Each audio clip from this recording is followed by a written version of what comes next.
Friends, आज मैं आपको कहानी सुनाने जा रही हूँ 7 रानियों वाला राजा। बहुत समय पहले भारत के एक सुदूर प्रदेश में विजयगढ़ नाम का एक समृद्ध राज्य था। इस राज्य का राजा महाराज विक्रम सिंह केवल अपनी वीरता और न्यायप्रियता के लिए ही प्रसिद्ध नहीं था, बल्कि अपनी 7 रानियों के कारण भी चर्चित था। महाराज विक्रम सिंह की 7 रानियां अपनी सुंदरता, बुद्धिमानी और विशेष गुणों के लिए जानी जाती थी।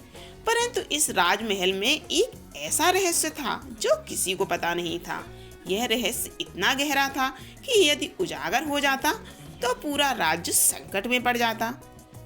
राजमहल के अंदर एक गुप्त कक्ष था, जहां जाने की अनुमति स्वयं राजा को भी नहीं थी। कहा जाता था कि उस कक्ष की रक्षा स्वयं देवताओं ने की थी।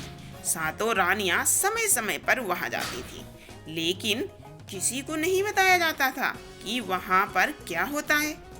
एक रात जब महल के सारे सैनिक और सेवक गहरी नींद में थे, राजा ने निश्चय किया कि वह इस रहस्य से पर्दा उठाएगा।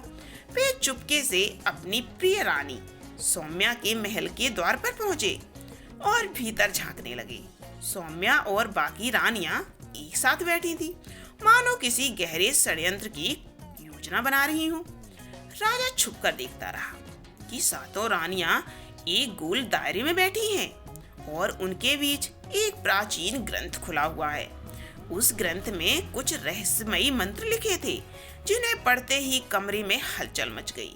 अचानक हवा तेज हो गई, दियों की लौ कांपने लगी और कक्ष के मध्य में एक काले धुएं का बादल बनने लगा। राजा अवाक रह गया। यह कोई सामान्य बैठक नहीं थी, यह एक गुप्त अनुष्ठान था। राजा से रहा नहीं गया और वो कक्ष के भीतर चले गए। 7 रानियां अचानक घबरा गईं। सौम्या ने आगे बढ़कर कहा, राजन, आपने हमें देख लिया, अब आपको यह रहस्य बताना ही होगा हमें। राजा ने क्रोधित स्वर में कहा, ये सब क्या हो रहा है? कौन सा गुप्त अनुष्ठान कर रही हो तुम लोग? रानी सौम्या ने गहरी सांस ली और कहा, राजन, हम आपकी रक्षा कर रही हैं। यह कोई षड्यंत्र नहीं है, बल्कि एक श्राप से आपको बचाने का प्रयास है। राजा ने चकित होकर पूछा, श्राप? कैसा श्राप? रानी सौम्या ने कहना शुरू किया, राजन, हम केवल आपकी रानियां नहीं हैं, हम 7 किसी अन्य संसार से आई हैं। ये संसार आम मनुष्यों का नहीं है। हम 7 अप्सराएं हैं, जिन्हें स्वर्ग लोक से इस धरती पर भेजा गया था। राजा ये सुनकर हैरान रह गई। सौम्या ने आगे कहा, हजारों वर्ष पहले एक असुर कालकेश ने विजयगढ़ को श्राप दिया था कि यहाँ का राजा कभी सुख से नहीं रह पाएगा। उसके जीवन में हमेशा अराजकता और संकट बना रहेगा। इस श्राप को समाप्त करने का केवल एक उपाय था।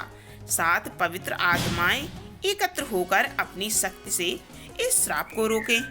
राजा अभी भी इन बातों पर विश्वास करने का प्रयास कर ही रहे थे कि अचानक महल में भयानक गरज सुनाई दी। 7 रानियां तुरंत खड़ी हो गईं।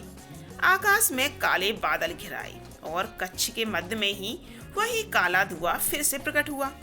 कालकेश आ गया। रानी सुषमा ने कहा, वह धुआं एक विकराल आकृति में बदल गया और कोई नहीं, वह स्वयं कालकेश था, वह राक्षस जिसने विजयगढ़ को श्राप दिया था। उसकी लाल आंखें जल रही थीं और वह क्रोध से भरकर बोला, आज मैं तुम्हें नष्ट कर दूंगा विक्रम सिंह। राजा ने अपनी तलवार निकाल ली, लेकिन 7 रानियों ने उन्हें पीछे हटने को कहा। उन्होंने मिलकर मंत्रोच्चार शुरू कर दिया। उनके शरीर से दिव्य प्रकाश निकलने लगा और वे 7 एकत्र होकर आकाश में उठने लगी। हम 7 का जीवन इसी उद्देश्य के लिए था। अब समय आ गया है कि हम इस श्राप को समाप्त करें। कालकेश ने एक विशाल आग का गोला उन पर फेंका, लेकिन 7 रानियों ने अपनी शक्तियों को जोड़कर एक दिव्य वज्र उत्पन्न किया। वह वज्र बिजली की तरह चमका और सीधा कालकेश पर गिरा। भयंकर गर्जना के साथ कालकेश नष्ट हो गया। जैसे ही वह समाप्त हुआ, 7 रानियां भी धीरे धीरे मिटने लगीं। राजा दौड़कर सौम्या के पास गए। उनकी आंखों में आंसू थे। तुम सब मुझे छोड़कर नहीं जा सकती, सौम्या ने मुस्कुराते हुए कहा। हमारा कार्य पूर्ण हो गया है राजन। अब हम स्वर्ग लौट रहे हैं, परंतु हम हमेशा आपकी यादों में जीवित रहेंगे।